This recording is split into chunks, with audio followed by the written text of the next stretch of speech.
Here's a chilling, short horror story set in the Philippines. The last Jeepney ride. It was almost midnight in a quiet town in Leyte when Marco caught the last jeepney heading home. The streets were empty, and the only sound was the rumble of the old engine. Inside, there were just a few passengers, an old woman clutching a rosary, a man with his head bowed low, and two children sitting eerily still. As the jeepney drove past the dark rice fields, Marco noticed something strange. No one else seemed to move. The old woman's lips whispered prayers, but her eyes were blank. The children stared straight ahead, unblinking.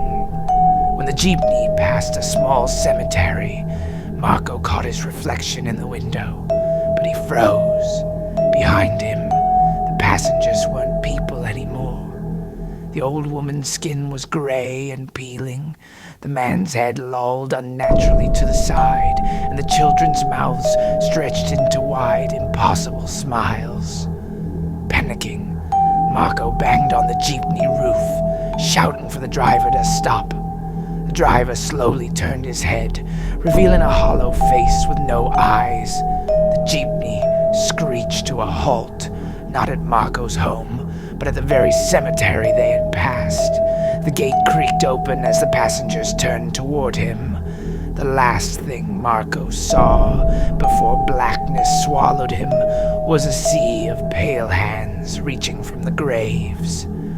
By morning, the townsfolk found the jeepney abandoned, its engine still running. Marco was never seen again. Only his slippers lay at the cemetery gate,